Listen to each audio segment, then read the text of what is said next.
Here is your long, emotional, YouTube-ready story with a strong hook, smooth pacing, deep emotions, and a powerful ending that motivates viewers to like and subscribe. Plain paragraphs, no headings. Dash dash dash. Stop. Please, don't let my mom die. The whisper was so soft that no one else heard it, no one except the man she grabbed by the sleeve. He turned, startled, expecting a child lost in a mall or begging for candy. But what he saw instead froze him completely.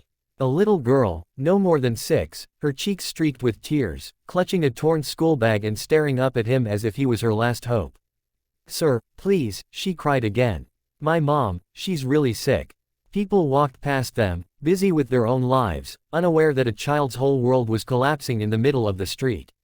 And the man she was pleading to. He was Aris Rahman, the cold, unreachable CEO worth millions, the man everyone assumed had no heart left. He didn't know it yet. But his entire life was about to change because of this one whisper. If you want more emotional stories like this, make sure to like this video and subscribe, because what happens next will stay with you forever. Aris slowly bent to her height. "Where is your mother?" The girl pointed at the alley behind the pharmacy. "She fainted, I can't wake her up." Aris didn't think twice. He followed the small girl, who kept stumbling while wiping her tears. When they reached the narrow alley, he saw a woman lying on the cold ground, pale, barely breathing. Her hand was wrapped around a lunchbox as if she'd been trying to save her daughter's meal. The girl fell to her knees beside her. "Mama, see, I found someone. He'll help." That single sentence hit Aris like a punch to the chest. He called his private driver immediately. "Bring the car. Now." Within seconds, the black SUV screeched to a stop. Aris lifted the unconscious woman, something he hadn't done for anyone in years, and carried her carefully. At the hospital, the doctors rushed her to emergency. The girl held Aris's hand tight the entire time. "Please don't leave, you're the only one who stopped." He swallowed hard. Nobody had held his hand since his mother died years ago. He nodded and stayed seated beside her. Minutes turned into an hour. Finally, the doctor came out. She collapsed from severe exhaustion and malnutrition. She hasn't been eating so her daughter could, but she's responding now. If she had come even 30 minutes later. The girl hugged Aris's arm and cried.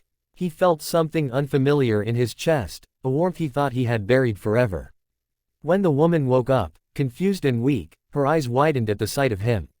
"You should not have helped," she whispered. "I have nothing to repay you with." Aris shook his head. "Your daughter saved you, not me." But as he looked at her, her tired eyes, her thin hands, he couldn't stop thinking. How long had she been carrying the world alone? Her name was Hania, a hard-working single mom who juggled 2 jobs and still struggled to afford medicine for her heart condition. Life had pushed her so hard that she had forgotten what it felt like to be cared for. Aris kept coming back to visit. At first, he told himself it was just responsibility. But each time, little Noor would run to him, calling, "Uncle." Uncle Aris, and a part of his lonely soul cracked open a bit more. During one visit, Aris brought a small gift bag for Noor, a few crayons, some snacks, and a teddy bear. Noor squealed with joy. "Mama, he bought me a friend." Hania's eyes softened. "You didn't need to." "I know," he said gently. "But I wanted to." Days turned into weeks. Hania recovered, but Aris couldn't forget the image of her lying helpless in the alley. He didn't want to. Something about her strength and humility pulled him in. One evening, Aris drove them home. Their home turned out to be a tiny, broken one-room space with cracked walls and no proper door. Noor watched him silently, worried he might judge them. But instead, Aris took a deep breath. "Pack your things," he said quietly. Hania looked up in shock. "Why?" "Because you and your daughter deserve better."